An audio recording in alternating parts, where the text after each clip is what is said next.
பிதா சுதன் பரிசுத்த ஆவியின் பேராலே ஆமென். ஆண்டவர் உங்களோடு இருப்பாராக, உம் ஆன்மாவோடும் இருப்பாராக. புனித பவுல் எபேசியருக்கு எழுதிய திருமுகத்தில் இருந்து வாசகம். அதிகாரம் 6, இறை வார்த்தைகள் 10 மற்றும் 11. இறுதியாக நீங்கள் அவரோடு இணைந்து அவர் தரும் வலிமையாலும் ஆற்றலாலும் வலுவூட்ட பெறுங்கள். அழகையின் ஏமாற்று வழிகளை எதிர்த்து நிற்கும் வலிமை பெறும்படி கடவுள் அருளும் எல்லா படைகலன்களையும் அணிந்து கொள்ளுங்கள். ஆண்டவரின் அருள்வாக்கு. இறைவா உமக்கு நன்றி.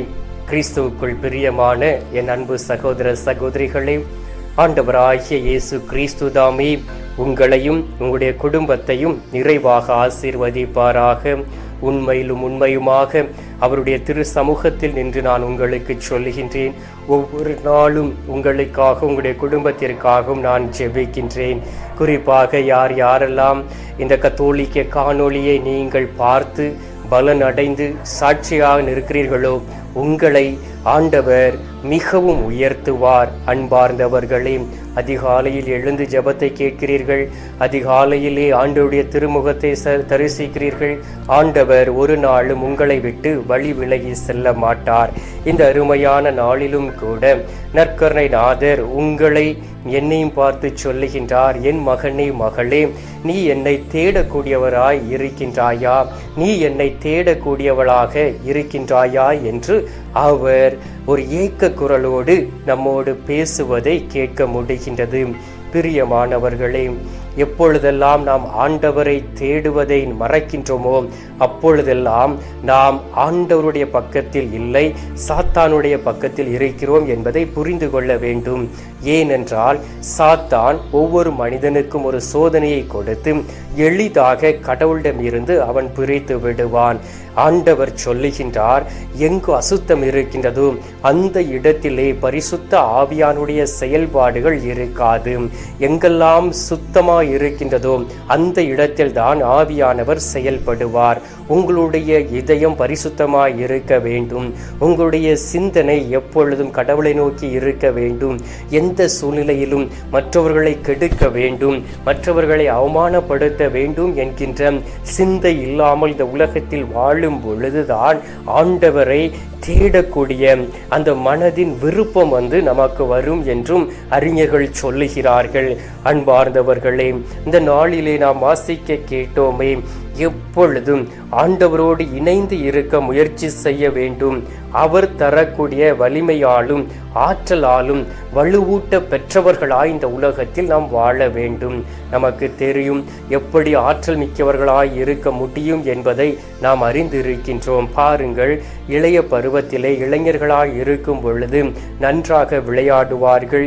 சில பேர் ஜிம்முக்கு போவார்கள் எக்ஸசைஸ் செய்வதற்கு, தன்னுடைய உடலை ஆரோக்கியமாக வைத்து கொள்ள வேண்டும்.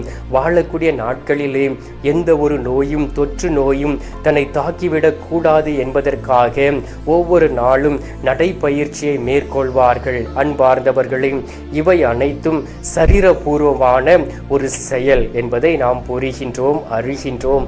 ஆனால் ஆண்டவர் சொல்லுகின்றார், நீங்கள் வலிமை பெற வேண்டுமே என்றால், சாத்தானை எதிர்த்து நிற்க வேண்டுமே என்றால், உங்களுடைய உள்ளம் வலிமையாய் இருக்க வேண்டும். உங்களுடைய இதயம் ஆண்டவரை தேடக்கூடியதாய் இருக்க வேண்டும். உங்களுடைய ஆவி ஆண்டவருடைய ஆவியோடு ஒன்றித்திருக்கும்படியாக இருக்க வேண்டும். பரிசுத்த ஆவியானுடைய செயல்பாடு உங்களோடு கூட இருக்க வேண்டும். எனவேதான் ஆண்டவர் என்ன சொல்லுகிறார் தெரியுமா? நாம் ஒவ்வொரு நாளும் ஆண்டவரை போல் வாழ முயற்சி செய்ய வேண்டும். 2 தெசலோனிக்கர் 3வது அதிகாரம் 3வது இறை வார்த்தையை வாசித்து பாருங்கள். ஆண்டவர் நம்பிக்கைக்குரியவர். அவர் உங்களை உறுதிப்படுத்தி தீயோனிடம் இருந்து காத்தருள்வார் என்றும். யார் நம்மை உறுதிப்படுத்துகின்றார்? ஆண்டவர் நம்மை உறுதிப்படுத்துகின்றார். அவர் நம்பிக்கைக்குரியவர். அதே நம்பிக்கை நாமும் கடவுள் மீது வைக்க வேண்டும். அதே போல் நாம் வாழக்கூடியவர்களாய் இருக்க வேண்டும். நம்மை உறுதிப்படுத்தும் பொழுது அந்த ஆன்மீக உறுதியை, அந்த உள்ளத்தின் திடத்தை நாம் பெற்றுக்கொள்ளக்கூடிய வேளையிலே ஒவ்வொரு நாளும் சாத்தானுக்கு எதிராக நாம் நிற்க முடியும். அன்பார்ந்தவர்களே, ஆனால் ஆண்டவரை நம்பி இருக்கக்கூடிய நாம் ஒரு நாளும் அவமானப்படுவது இல்லை, ஒரு நாளும் கைவிடப்படுவது இல்லை. 1 பேதுரு 5வது அதிகாரம் 8வது இறை வார்த்தையை வாசித்து பாருங்கள். அறிவு தெளிவோடு விழிப்பாயிருங்கள்.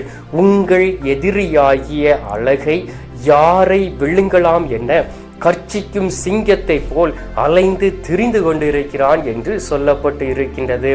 நாம் நினைக்கின்றோம் நாம் ஆண்டவரோடு இணைந்திருக்கின்றோம், ஆனால் எந்த ஒரு தீங்கும் வராது என்றும் நாம் சில நேரங்களில் எண்ணலாம். அன்பார்ந்தவர்களே, 24 மணி நேரமும் நீங்கள் ஆண்டவரோடு இணைந்து இருப்பது இல்லை.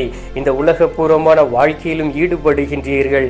எனவே தான் அந்த சாத்தானானவன் எப்படி உங்களை விழுங்கி விடலாம் என்று அலைந்து திரிந்து கொண்டு இருக்கின்றான் என்பதை ஆண்டவர் சொல்லுகின்றார்.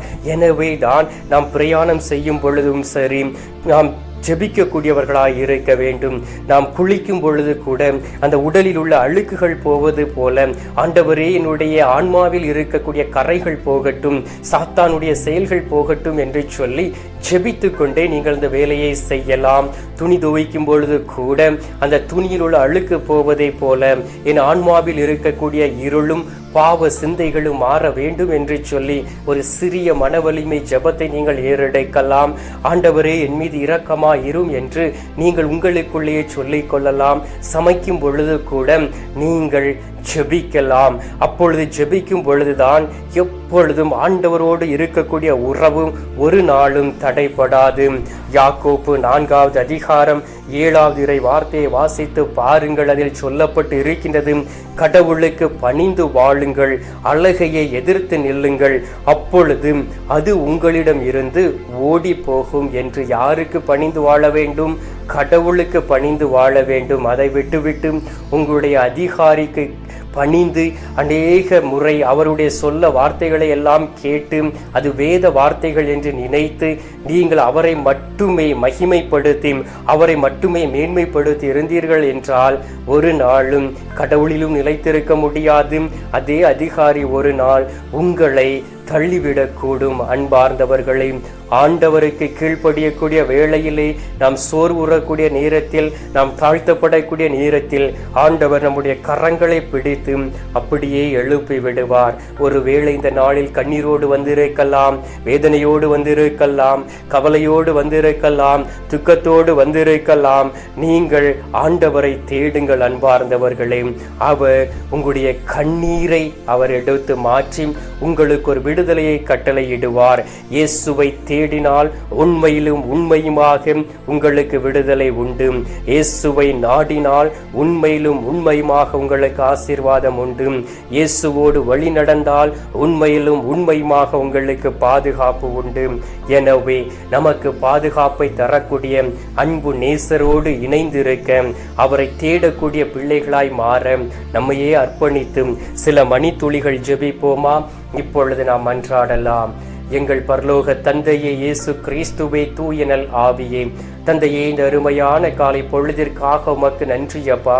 இந்த காலை பொழுதிலே நீர் எங்களை தேடி வந்திருக்கின்றீர். நாங்கள் உம்மை தேட மறந்த பொழுதும் கூட நீர் எங்களை ஆசீர்வதித்து கொண்டு இருக்கின்றீர். அன்பு நேசரே, ஒரு நாள் உம்மை விட்டு வழி விலகி சென்று விடாதபடி உம்மையே தேடி நாடக்கூடிய பிள்ளைகளாய் இருக்கவும், உமது சித்தத்தை செய்யக்கூடியவர்களாய் மாறவும், சாத்தானுக்கு எதிர்த்து நிற்கவும், என் ஆண்டவர் மீது நம்பிக்கை கொண்டு வாழவும், எப்பொழுதும் நீர் எங்களை உறுதிப்படுத்தக்கூடிய வேளையிலே நாங்கள் திடனடைந்து சாத்தானை எதிர்த்து நிற்கவர்களாய் உருமாற வேண்டுமாயுமை நோக்கி ஜெபிக்கிறோம் அப்பா. தந்தையே, இந்த நேரத்திலே நீர் எங்களோடு கூட இருப்பதற்காக உமக்கு நன்றி. எங்கள் எதிரியாகிய அழகையை அப்புறப்படுத்தி இருப்பதற்காக உமக்கு ஸ்தோத்திரம். மீட்பெரும் இரட்சகருமான இயேசுவின் திருக்கரத்தில் ஒப்பு கொடுத்து எங்கள் தாய் கன்னி மரியாள் வழியாக ஜெபிக்கின்றோம். அன்பு தந்தையே, ஆமென். பரலோகத்தில் இருக்கிற எங்கள் பிதாவே, உம்முடைய நாமம் அர்ச்சிக்கப்படுவதாக, உமது ராஜ்யம் வருக, உமது சித்தம் பரலோகத்தில் செய்யப்படுவது போல பூலோகத்திலும் செய்யப்படுவதாக. எங்கள் அனுதின உணவை எங்களுக்கு இன்று அளித்தருளும். எங்களுக்கு தீமை செய்கிறவர்களை நாங்கள் பொறுப்பது போல எங்கள் பாவங்களை பொறுத்தருளும். எங்களை சோதனை உள்ள விடாதையும் தீமையில் இருந்து எங்களை ரட்சித்தருளும். ஆமென். அருள் இறைந்த மரியே வாழ்க, கர்த்தர் உடனே பெண்களுக்குள் ஆசீர்வதிக்கப்பட்டவள் நீரே. உம்முடைய திரு வயிற்றின் கனியாகிய இயேசும் ஆசீர்வதிக்கப்பட்டவரே. அச்சிஷ்ட மரியே, சர்வேசனுடைய மாதாவை, பாவிகளா இருக்கிற எங்களுக்காக இப்பொழுதும் எங்கள் மரண நேரத்திலும் வேண்டிக் கொள்ளும். ஆமீன். பிதாவுக்கும் சுதனுக்கும் பரிசுத்த ஆவிக்கும் மகிமை உண்டாவதாக. ஆதியில் இருந்தது போல இப்பொழுதும் எப்பொழுதும் என்றென்றும் இருப்பதாக. ஆமீன். அன்பார்ந்தவர்களே, ஆண்டவர் உங்களை தேடி வந்திருக்கின்றார். தொடர்ந்து அவரை தேடுங்கள். அவர் தரக்கூடிய ஆசீர்வாதங்களை சொந்தமாக்கி கொள்ளுங்கள்.